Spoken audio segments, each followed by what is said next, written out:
Subscribe करें मेरे इस YouTube चैनल को और दबाएं बेल आइकन, जिससे आप पाएंगे और महत्वपूर्ण एवं रोचक जानकारियां और मेरे सारे नए वीडियोस।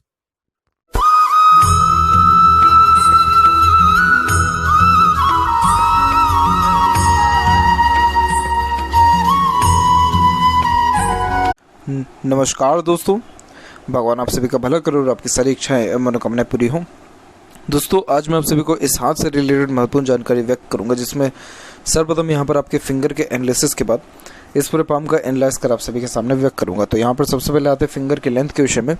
तो देख पाएंगे पूरे पाम के कंपैरिजन में फिंगर की लेंथ यहाँ पर शॉर्ट है, जो एक फास्ट डिसीजन मेकिंग हैबिट को, जल्दबाजी और हड़बड़ी को इंडिकेट करता है। नॉर्मली आपके दिलो दिमाग में जैसे कोई बात आएगा उस पर क्विकली रिएक्ट करना या एक्शन लेने लगना, ये बेसिक नेचर में होता है। पेशेंस लेवल थोड़ा कम देखने को मिलता है, वहीं किसी भी चीज़ को पाने की चाहत ज़्यादा होती है। साथ ही साथ अपने थॉट्स को बहुत जल्दी इम्प्लीमेंट कर देना, थॉट्स के ऊपर बहुत जल्दी काम कर लेना। जिस चीज़ से आप यहाँ पर मोटिवेट हो गए या जिस भी काम से इंस्पायर्ड हो गए, डायरेक्टली बिना सोचे समझे वो काम आप डेफिनेटली अब करने वाले हैं जीवन में। ये आपके बेसिक नेचर में ही रहने वाला है। दूसरी बात यह है कि जब शॉर्ट फिंगर होता है तो आप जैसे ज़्यादा तक किसी के अंडर में इतना ज़्यादा कंफर्टेबली वर्क नहीं कर पाते, क्योंकि खुद के रूल्स रेगुलेशन एथिक्स के अकॉर्डिंगली वर्क करना या इंडिपेंडेंट वर्क करना ज़्यादा पसंद करते हैं। यही रीज़न है कि अपने अंडर में दूसरों को रख करके आप अच्छे से काम निकलवा सकते हैं। इसके अलावा यहाँ पर देखा जाए तो लिटिल फिंगर की लेंथ यहाँ थर्ड फिंगर के फर्स्ट पोर से थोड़ा सा शॉर्ट रह रही है, जिसके कारण कम्युनिकेशन स्किल, मार्केटिंग स्किल या वर्क मैनेजमेंट में थोड़ी कमी आती है, जिसके कारण कई मरतबा बातें मन में ही रखना, अपोजिट जेंडर या स्ट्रेंजर से बातचीत करते समय हिचकिचाहट, घबराहट होना या stage fear type of issues होना, इन सारे क्रियाओं के कारण कहीं ना कहीं जो काम होता है उसमें टाल मटोल की आदत भी देखने को मिलती है, जिसके कारण देरी से आपके कहीं ना कहीं काम बनते हुए देखने को मिलेगा। हालांकि बुद्ध के कुछ रेमेडीज से ये सारी चीज़ें सही भी हो जाती हैं। और थर्ड और फर्स्ट फिंगर के लेंथ में देखेंगे तो फर्स्ट फिंगर की लेंथ अच्छी डेवलप्ड है। जब फर्स्ट फिंगर की लेंथ डेवलप्ड हो तो ये गुरु की फिंगर है, जिसके कारण ज्ञान बहुत अच्छा आप जैसे जातक अर्जित कर पाते हैं। ये एक प्रकार से रिस्पॉन्सिबिलिटी टेकिंग नेचर को भी इंडिकेट करता है, जिसके कारण कभी भी किसी भी प्रकार की जिम्मेदारी लेने से आप जैसे जातक मना नहीं करते हैं। और ये एम्बिशियस नेचर को भी इंडिकेट करता है, जिसके कारण lots of dream, desire, ambition life के प्रति आपके अंदर देखने को मिलता है। Good leadership quality, teaching qualities, किसी समूह का अच्छा नेतृत्व करना, लोगों से अच्छे तरीके से काम निकलवा लेना, ऐसे करके तमाम योगों को भी ये यहाँ दर्शा रहा है। और जस्ट बात करें फिंगर के ऊपर सीधी खड़ी रेखाओं की, तो ये फ्रेंडली नेचर, मिलनसार स्वभाव को दर्शाता है। तो आपके रिश्ते नाते बहुत लंबे और बहुत अच्छे खासे टिकने वाले भी रहेंगे। विभिन्न प्रकार के लोगों से आपका कनेक्शन, अटैचमेंट, बॉन्डिंग रहने वाला है, जिससे भी थोड़ी बहुत बात कर ली, अपना रिलेशन बहुत अच्छे से कायम आप जैसे जातक कर लेते, क्योंकि नेचर ही बहुत ज़्यादा फ्रीली है, फ्रेंडली है, एडजस्टिंग है। तो कैसी भी परिस्थिति, माहौल में आपको रख दिया जाए, बड़ी सरलता से आप ढल जाएंगे। तो आपको इतना ज़्यादा दिक्कत परेशानी किसी भी प्रकार के नए माहौल में या फिर नए प्रकार के लोगों के साथ नहीं आएगा। फिंगर के जो नोट्स हैं वो भी डेवलप्ड ठीक है, लेकिन जो थर्ड वाला और फोर्थ वाला है वो इतना ज़्यादा डेवलप्ड नहीं है, थोड़ा ये कन्फ्यूज़न दे देता है। आपके अंदर क्लियरेंस है, यानी डिसीज़न लेने में क्लियरेंस होती है, बातों में भी क्लियरेंस है, लेकिन थर्ड और फोर्थ फिंगर का जब नोट ख़राब हो जाए, यानी डेवलप्ड अच्छे से ना हो, तो हर बात के एंड में आकर के थोड़ा डाउट ज़रूर करते हैं, कन्फ्यूज़न ज़रूर क्रिएट हो जाता है इससे। फिलेंजर्स यहाँ डेवलप ठीक है, इंटरनल मास डेवलप ठीक है, तो स्टेमिना, एनर्जी परफेक्ट रहेगा। अगर ये तिल है आपके थर्ड फिंगर पर तो ये एक ना एक बार डिफेम ज़रूर कराएगा लाइफ में। इसके अलावा यहाँ पर देखिए थंब का साइज़ में, तो थंब का साइज़ शॉर्ट है, जिसके कारण टू द पॉइंट बात करना है, सुनना ही पसंद करते हैं। बेफिजूल के बातों में या फिर अपने मतलब की अगर कोई बात नहीं है तो बिल्कुल उसमें रुझान ध्यान आपका नहीं जाएगा। जितना काम की बात है डायरेक्ट करना जो है ज़्यादा बेनिफिशियल और सुटेबल आपको लगेगा। जहाँ पर थंब का जॉइंट पॉइंट है वहाँ पर आपका मानसल भी अच्छा है, जिसके कारण आप जैसे जातक थोड़े हठी और ज़िद्दी किस्म के देखने को मिलते हैं। अपने बात पर अड़िग रहना या अपनी जो भी आपने ठाना है जीवन में वो करके ही दिखाना, ये बेसिक नेचर में होता है। इसके अलावा आप जैसे जातक जल्दी किसी के सामने झुक नहीं पाते हैं, सेल्फ रिस्पेक्ट ज़्यादा होता है। और थंब का साइज़ भी एकदम सशक्त, मजबूत है, तो इस कारण से सच सुनना, सच का साथ देना बहुत ज़्यादा पसंद करते हैं। फर्स्ट फिलेंज और सेकंड फिलेंज में सेकंड फिलेंज की लेंथ अच्छी है, लॉजिकल पावर अच्छा है, तो जब भी निर्णय ले या प्लानिंग करे थोड़ा लॉजिक लगा के, दूरदर्शिता रख करके एनालिसिस करके काम करें, तो उससे आपको सर्वाधिक लाभ भी देखने को मिलेगा। पाम का साइज़ लंबाई और चौड़ाई में अच्छा जा रहा है। लंबाई में अच्छे होने के कारण ये यहाँ पर आपको इंस्पिरेटिव और मोटिवेशनल टाइप ऑफ नेचर देगा, जिसके कारण जीवन के प्रति उपेक्षाएं, आकांक्षाएं बहुत ज़्यादा देखने को मिलती है, बहुत ज़्यादा ड्रीम, डिज़ायर जीवन के प्रति रहता है।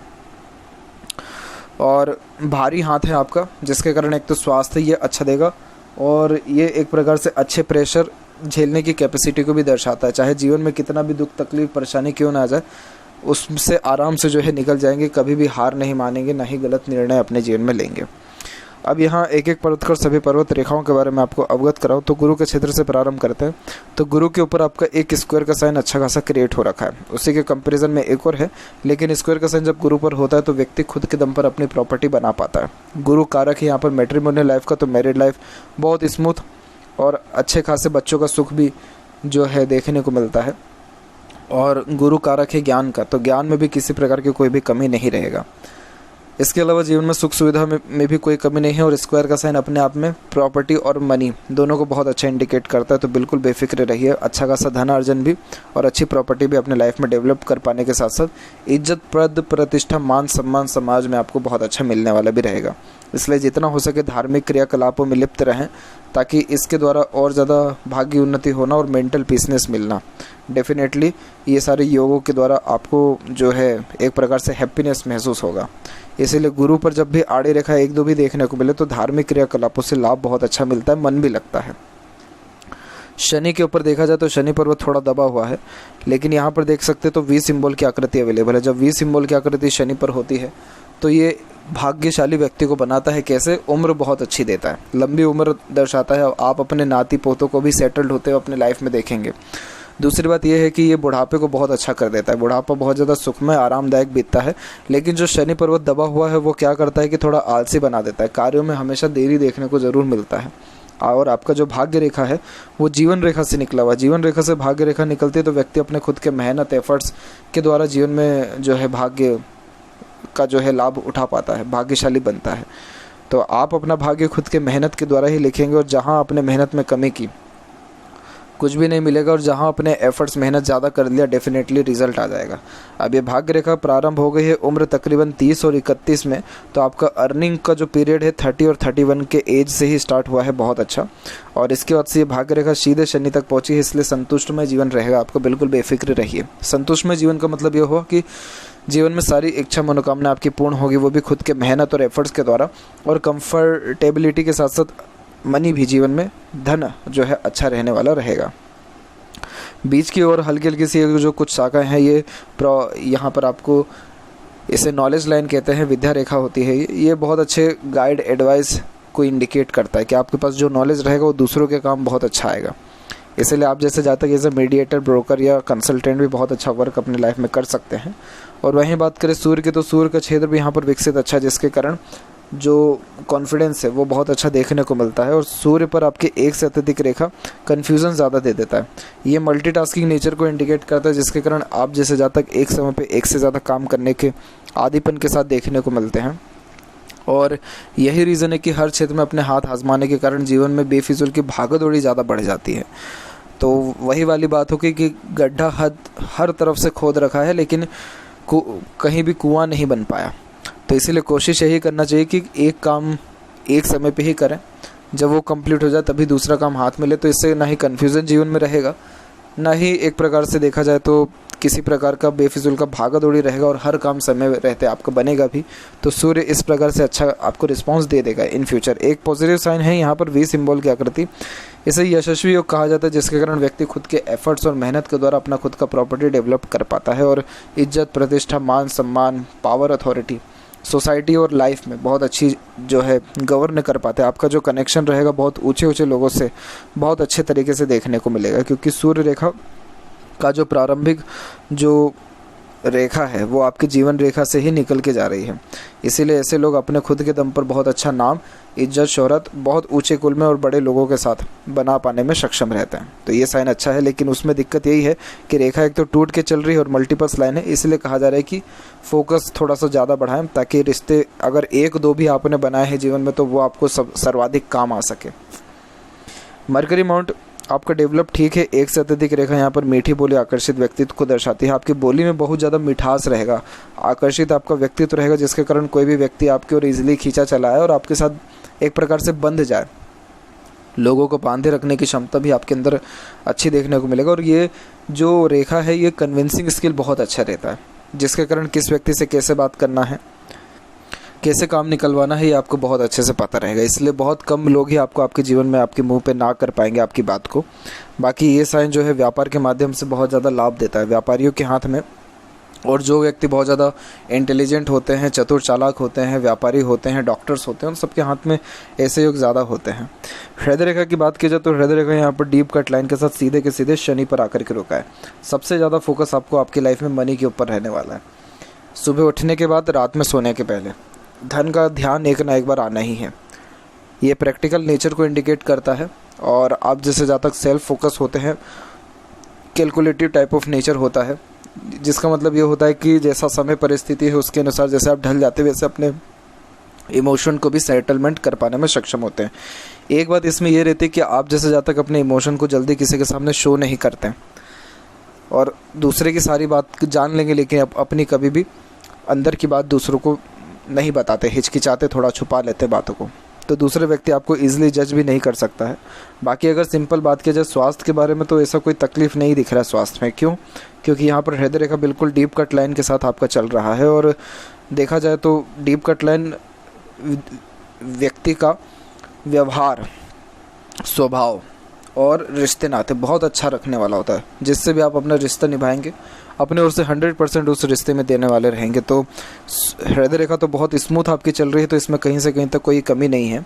और बात करें आपके माइंड लाइन के विषय में तो माइंड लाइन आपका जो स्टार्ट हो रहा है वो अंदरूनी मंगल से हो रहा है। तो ये क्या करता है कि ऐसा जो जातक होते हैं, आप जैसे जातक बहुत ज़्यादा प्लानिंग करते हैं और उन प्लानिंग के अंदर भी बहुत जल्दी चेंजेस को ले आते हैं और बहुत ज़्यादा रिस्पॉन्सिबिलिटीज़ बहुत कम उम्र में ही ले लेते हैं। तो जिम्मेदारियों का भार भी एक तो ज़्यादा रहता है और ऊपर से ये माइंड लाइन बहुत स्ट्रांग होती है। ये माइंड लाइन आपका एकदम लॉन्ग है और स्ट्रेट माइंड लाइन है, जिसके कारण आपके अंदर सोचने समझने की क्षमता, निर्णय लेने की क्षमता बहुत अच्छी देखने को मिलेगा। जीवन में एक्सपीरियंसेस बहुत ज़्यादा गेन करेंगे और उन एक्सपीरियंसेस के द्वारा ही डिसीजन मेकिंग स्किल आपका बहुत अच्छा रहने वाला रहेगा। सही समय पर सही निर्णय लेना, अच्छा एनालिसिस करके कोई भी काम करना, लॉजिक लगा के काम करना, ऐसे तमाम योगों को ये यहाँ दर्शाता है। तो ये माइंड लाइन बहुत स्ट्रॉन्ग इसीलिए भी मानी जाती है क्योंकि आप जैसे जातक जीवन में प्रेशर बहुत अच्छा हैंडल कर सकते हैं। तो ये जो माइंड लाइन है इसमें सबसे अच्छी बात ये रहती है कि ये शार्प मेंटलिटी को दर्शाता है, जिसके कारण कोई भी चीज़ जल्दी सीख और समझ पाना और उसी के अनुसार पुराने से पुरानी छोटे से छोटी बातों को याद भी रखना, ऐसे भी तमाम योगों को ये यहाँ दर्शा रहा है। और इसके बाद बात किया जाए आपके जस्ट माइंड लाइन के बारे में तो यहाँ पर आप देखेंगे कि आपका जो माइंड लाइन है इसमें से कुछ मल्टीपल्स लाइन ऊपर की ओर भी उठ करके जा रही है, जो कि बताती है कि आप खुद के निर्णय के द्वारा जीवन में और ज़्यादा उन्नति हासिल करते हुए देखने को मिलेंगे। और अंत में जब बाइफोर्क का फॉर्मेशन होता है तो ये इंटेलिजेंसी को और क्लेवर मेंटेलिटी को भी दर्शाता है। बहुत अच्छा ये साइन है। डबल माइंड लाइन होने के कारण ये डबल सोर्स ऑफ अर्निंग को भी इंडिकेट करता है। अब इस माइंड लाइन के ऊपर कुछ स्ट्रेस लाइन भी है, जैसे यहाँ पर आप दो देख पाएंगे, तीसरी सबसे बड़ी राहु रेखा, चौथी सबसे बड़ी राहु रेखा। दो रेखा तो एक तो आपको बहुत कम उम्र में यानी यहाँ पर 24 और 26 की उम्र में काट के गया है। तीसरी जो रेखा है वो करेक्ट आपको 35 में काट के जा रही है। चौथी जो रेखा है वो यहाँ पर आपको 49 में काट के जा रही है। इन चारों एजेस में मेंटल प्रेशर, टेंशन और एंजाइटी पक्के से बढ़ेगा। कुछ ना कुछ ऐसी घटनाएं घटित होगी जिसके कारण आघात महसूस होगा और बहुत बड़े रिस्क से, बहुत बड़ी तकलीफ से इस समय निकलेंगे आप। राहु रेखा मोस्ट प्रोबेबली नुकसान को इंडिकेट करता है। ऐसे तो 24-26 में छोटा मोटा सा दिक्कत दिख रहा है, लेकिन जो आपको 35 वाला और एक जो तकरीबन 42 और 49 वाला जो है वो थोड़ा तकलीफ में है। 42 वाला क्यों? 42 वाला यहाँ पर लाइफ लाइन के ऊपर जा रहा है, सिर्फ लाइफ लाइन को काटा हुआ, इसलिए 42 का एज है ये। तो इन तीनों पीरियड में राहु रेखा ने सबसे ज़्यादा प्रभाव अपना डाला है। इसीलिए मेरा यही अनुरोध है कि जो राहु रेखा बीत चुकी है उस पर ध्यान ना देते हुए आने वाली राहु रेखा में प्रिकॉशन यही रखना है कि जब राहु रेखा काट के जाए तो सबसे पहले लोन नहीं लेना है, मॉनेटरी ट्रांजैक्शन कुछ भी नहीं करना है, ना ही किसी को पैसा उधार लेना है, ना ही किसी से लेना है। कोई भी नया स्टार्टअप इस पर्टिकुलर पीरियड में नहीं करना है और जितना हो सके अपने आप को संयमित कर लेना है। कोई भी नया काम करने से बचें, दैट्स इट। तो ऑटोमेटिकली जो राहु के नकारात्मक ऐसे प्रभाव है वो कम हो जाता है, तो नुकसान कम देखने को मिलता है। एक राहु रेखा ने आपके यहाँ पर भी तकरीबन जो आपका फेट लाइन है यहाँ पर भी काटा हुआ है, उम्र तकरीबन 33 से 34 के बीच में। तो इस उम्र में भी मनी लॉस कुछ ना कुछ आपको हुआ है। वहीं बात करें लाइफ लाइन के फ्लो की, तो शुरुआती जीवन में आइलैंड का फॉर्मेशन है, तो बचपन इतना ज़्यादा सुखमय नहीं गया है। उम्र 16-18 के लमसम में ही आपने बहुत ज़्यादा भार अपने ऊपर संभाला है और उसके बाद से आपको स्वतंत्रता मिली है, जिसके कारण अपने खुद के अनुसार जीना, खाना पीना या अर्निंग करना भी या उन्नति करना प्रारंभ किया है। बिल्कुल मिडिल ऑफ द हैंड आपका लाइफ लाइन आ रहा है, जो कि career focus, self focus nature को इंडिकेट करता है। तो फैमिली और करियर दोनों को अच्छे से बैलेंस करके चल पाने में सक्षम होते हैं। कुछ अन्य शाखाएं यहाँ पर आपके शुक्र की तरफ से भी आ रही है, जो कि अच्छे फैमिली कनेक्शन, अटैचमेंट को दर्शाता है। इवन ऑन यहाँ पर भी आप देखेंगे बारीकी से तो फिश सिंबल की आकृति भी देखने को मिलेगा, जो कि लाइफ लाइन के प्रभाव को बढ़ा देता है, जिसके कारण रोग प्रतिरोधक क्षमता अच्छी देखने को मिलती है और जीवन में जितने भी ऐसे ज़्यादा कष्ट परेशानी आ रहे हैं, इनसे भी निपटने का जो हौसला जुनून होता है वो अच्छा देखने को मिलता है। जब जब ट्रायंगल का साइन बनता है लाइफ लाइन के द्वारा चंद्र की तरफ, तो जन्म स्थान से दूर प्रॉपर्टी भी बनता है खुद का। तो लाइफ लाइन में मुझे कोई ऐसी बेसिक कमी नहीं दिख रही है, लाइफ लाइन कंटिन्यू चल रहा है। और उसके उपरांत भी एक चीज़ और अच्छा है यहाँ पर है, वो है आपका सहयोगी रेखा। जब जीवन रेखा के उपरांत इस प्रकार की सहयोगी रेखा होती है तो इसे देवदूत रेखा कहते हैं, जिसके कारण हमेशा किसी न किसी का सहयोग जीवन में बना रहता है, जिसके कारण दुख, तकलीफ, परेशानी कम होती है और ड्रीम, डिज़ायर, एम्बिशन किसी दूसरे और अननोन पर्सन के सहयोग के कारण द्वारा पूरी हो जाती है। तो इसीलिए जब ये राहु की रेखा भी काट के जा रही है तो उस समय सहयोग दूसरों का किसी न किसी का मिलेगा आपको, जिसके कारण उस दिक्कत परेशानी से निकल सकेंगे। अंदरूनी मंगल, बाहरी मंगल दोनों विकसित ठीक है, तो शारीरिक गठन, बल, ऊर्जा कहीं मानसिक बल दोनों अच्छा रहेगा। फिजिकली फिट, मेंटली अलर्ट दोनों रहेंगे। मंगल की जो कुछ शाखाएं हैं जो हृदय रेखा को भी काट रही है, माइंड लाइन से अटैच हो रही है, ये थोड़ा गुस्सा खराब देता है। बाहरी मंगल पे भी आपकी आड़ी रेखा जो है ये कोर्ट कचहरी के मामलों तक भी ले जाती है, इसीलिए गुस्सा पर कंट्रोल करना चाहिए। और मंगल के ऊपर मल्टीपल जो आड़ी रेखा है बेफिजूल की चिंताओं को दर्शाता है। तो इतना ज़्यादा लोड अपने ऊपर एक तो लेना नहीं चाहिए, और लोड अगर आ भी रहा है तो हर परिस्थिति का सामना बहुत ज़्यादा ही कूल और काम होकर के करना चाहिए, ताकि ऐसे कोर्ट कचहरी के मामले या गुस्से में कुछ खराबी ना हो जाए आपसे। और वैसे भी राहु का प्रभाव है, तो राहु में मंगल 4 चांद लगा देता है नेगेटिव इम्पैक्ट में। हालांकि कोई बहुत तकलीफ नहीं है, आप बिल्कुल बेफिक्र रहिए, क्योंकि सिर्फ एक ही रेखा खराब है तो ऐसा नहीं है कि सब खराबी हो जाएगा। आपका भाग्य मजबूत है, माइंड स्ट्रांग है, ऊपर से जो हथेली के सारे योग है वो भी बहुत ज़्यादा स्पष्ट हैं। सूर्य सबसे स्ट्रांग चल रहा है, तो नाम ख्याति में ऐसा खराबी नहीं होगा। बस ये है कि अगर तिल है यहाँ पर तो एक बार नाम खराब होगा, फिर उसका नहीं होगा। शुक्र अच्छा डेवलप्ड है, ऐसा शुक्र कामुकता ज़्यादा देता है, लेकिन जीवन में हर प्रकार का सुख और यहाँ पर सुविधा भरपूर ये देने वाला रहता है। भोग विलास के साथ साथ तमाम तरह का जो लग्जरी सुख सुविधा है सबका आनंद ये देगा आपको। ऐसा शुक्र शौकीन किस्म का नेचर भी देता है, बहुत बड़े बड़े शौक अरमान ये देता है, और इन सारे शौकों को आप पूरा भी अपने जीवन में कर पाएंगे। और यही रीज़न है कि खर्चे आपके बहुत ज़्यादा रहेंगे। खर्चे क्यों? लग्जरियस लाइफ में, रॉयल्टी लाइफ में, इन सारी चीज़ों को मेंटेन करने में, घर परिवार में, अपने शौक अरमान को पालने में। ऐसा जो शुक्र है किसी न किसी चीज़ का लत भी लगवा देता है। बाकी यहाँ देखा जाए तो यहाँ की आड़ी रेखा अनावश्यक चिंताओं को अगेन दर्शा रही है, जो घर परिवार और ओवर थिंकिंग, नेगेटिव थिंकिंग के कारण आएगा। बाकी शुक्र जो है स्वास्थ्य के हिसाब से बहुत अच्छा माना जाता है, तो उसमें कोई भी ऐसी कमी नहीं है। और केतु की बात करें तो केतु रिस्पॉन्ड अच्छा कर रहा है। धार्मिक यात्रा करने से भाग्य उदय अच्छा रहेगा। चंद्र की भी भाग्य रेखा निकली है, लेकिन एक जो ये क्रॉस का साइन बना है आपके जस्ट मनी ट्रायंगल के ऊपर, यानी मरकरी लाइन के ऊपर, ये आपको स्वास्थ्य संबंधी परेशानी देगा, वो भी पेट से संबंधित परेशानी ये देगा अराउंड 42 और 49 के एज के लमसम में, इन दोनों के एज के आसपास में ही। बाकी देखा जाए मनी ट्रायंगल के बारे में तो ये जस्ट ओपन है, तो पैसा आता अच्छा है लेकिन रुकता नहीं है। तो बाकी और देखा जाए तो हल्के हल्के क्रॉसेस के साइन है, तो कोई भी अगर नेगेटिव कोई भी लत है छुटकारा पाइए। और थोड़ा मन विचलित हो जाता है, इस पर थोड़ा सा ध्यान करने के लिए मेडिटेशन करिए, ऑटोमेटिकली ये चीज़ें भी सही हो जाएगा। और हनुमान जी की आराधना करने से आपको सर्वाधिक लाभ मिलेगा। तो ये थी कुछ महत्वपूर्ण बातें आपके हाथ के रिगार्डिंग। आशा करता हूँ सभी प्रश्नों का उत्तर मिल गया हो। कोई और अगर रह गया हो तो ज़रूर पूछें। तब तक आपका बहुत बहुत धन्यवाद।